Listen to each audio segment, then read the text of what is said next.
नमस्ते दोस्तों, आप सभी को मेरे यूट्यूब चैनल पर स्वागत है। मेरा नाम है सत्य रंजन। अभी जो स्टार्टअप में स्कैम हुआ है उसके बारे में सभी अभी चर्चा कर रहे हैं। और देखने वाली बात यह है दोस्तों, ये जो हो रहा है ये इंडिया में नया नहीं है। कोई भी चीज का अगर हाइप होता है, क्रिएट होता है, या फिर जो फोमो बोलते हैं वो क्रिएट होता है, तो कहीं ना कहीं उसके बाद जो है फेल्योर्स आता है। और फेल्योर के साथ साथ जो पेन है, जो तकलीफ है, जो फाइनेंशियल क्राइसिस है, पर्सनल जो भी लोग इस पर कोशिश करते हैं या फिर जो लोग ट्राई करते हैं या जो लोग एंटर किए थे उनको बहुत ज्यादा होता है। इसके ऊपर कभी डिटेल में बात करेंगे और मैं ऑलरेडी फोमो के ऊपर बहुत सारे वीडियो बना भी चुका हूं, जैसे बिटकॉइन को लेकर हुआ था।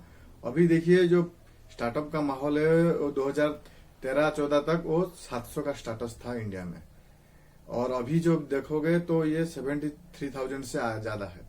तो कहीं ना कहीं ये जो हाइप क्रिएट हुआ या फिर जो एक्सट्रीमली जो सभी लोग स्टार्टअप में एंटर कर गए हैं, उसके साथ साथ जब शार्क टैंक इंडिया आ गया तो कहीं ना कहीं वो भी लोग देखकर बहुत कुछ लोग जो हैं स्टार्टअप करना चाहते हैं या फिर एक एंटरप्रेन्योर बनना चाहते हैं। ये बात कहीं ना कहीं तो अच्छा है देश के लिए, लेकिन क्या है कि जो गलत लोग होते हैं या फिर जो मतलब जो इनका इंटेंशन बहुत खराब होता है, जो इन लोगों को मैनिपुलेट करके पैसा कमाना चाहते हैं, इसका जो फायदा उठाना चाहते हैं, वही लोग इसका फायदा उठाए हैं। और कहीं ना कहीं लोगों को समझदार दिखाना बहुत जरूरी है। जैसे भी करके बिटकॉइन के मामले में भी ऐसा ही हुआ था।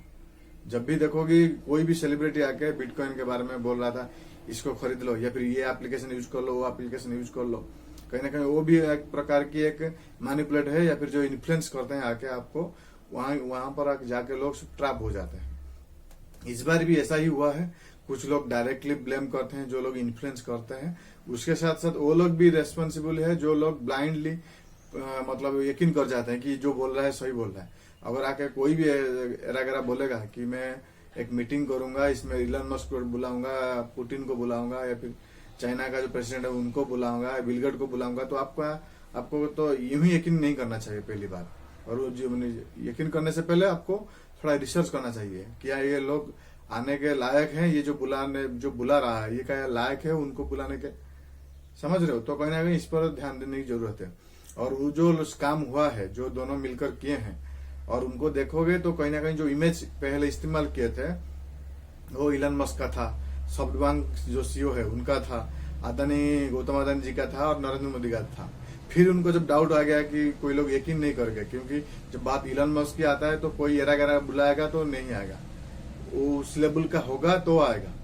और मुझे वो जब इलन मस्क का पिक्चर मैंने देखा उधर है कि वो बोल रहा है कि इलन मस्क आएगा, तभी से मैं कंफर्म हो गया था कि मैं पर्सनली बोलूं, मैं उसके बाद में कभी इंटरेस्ट नहीं दिया ही नहीं। मुझे लग रहा था कुछ फ्रॉड होने वाला है या फिर ये झूठ बोल रहा है। इलन मस्क तो कभी नहीं आएगा, पहली बात। दूसरी बात, ये लगातार इमेज जो है चेंज करता रहता है।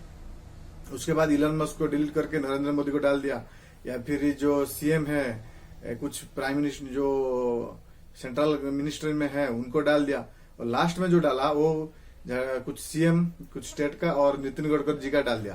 और नितिन गडकरी का डालने का पीछे वजह ये भी है, वो एक बार नितिन गडकरी जी से मिले थे, वो उस क्लिप जो उसका जो पिक्चर है वो डाल दिया और लोगों ने ब्लाइंडली फॉलो कर लिया।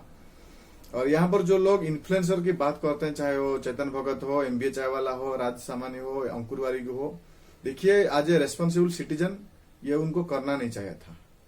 इसके साथ साथ ये भी देखोगे, हो सकता है वो पैसे के लिए तो किए हैं, लेकिन हो सकता है उनको भी इन्फॉर्मेशन बहुत कम मिला हो, लेकिन उनको डायरेक्टली सभी ब्लेम देना ये भी सही नहीं है। हमें भी समझदारी दिखाना जरूरी था।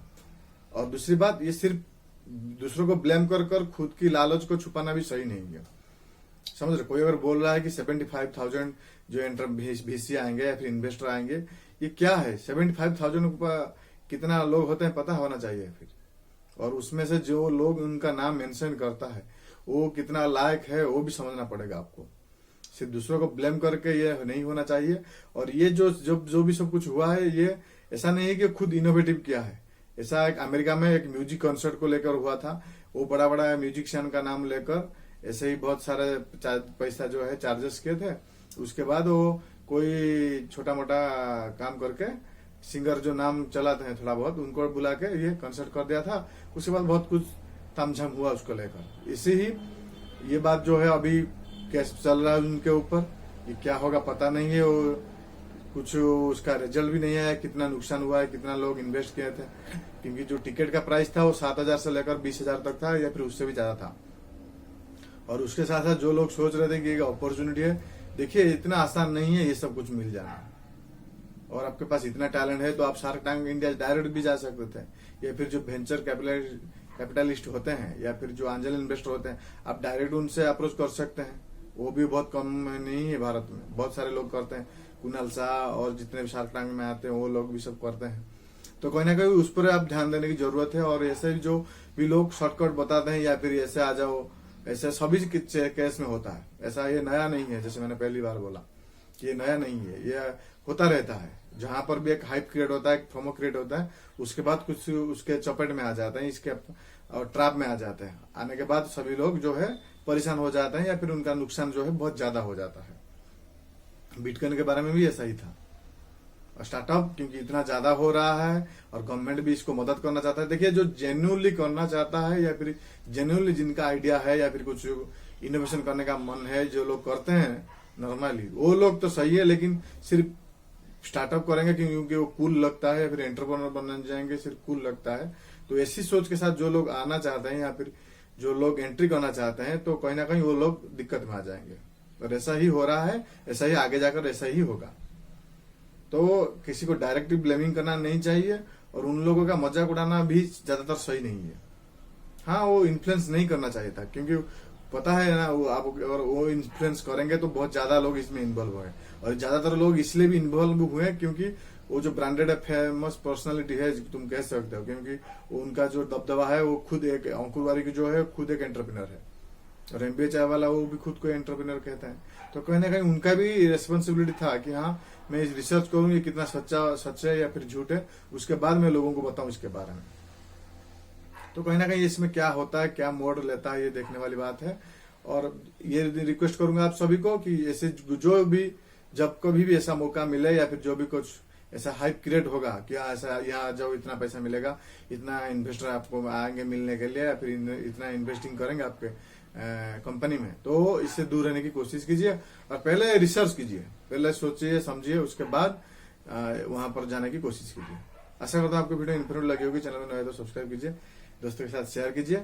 मिलकर सीखते हैं फाइनेंशियल नॉलेज के बारे में, और यह अवेयरनेस बहुत जरूरी है। थैंक्स फॉर वॉचिंग दोस्तों।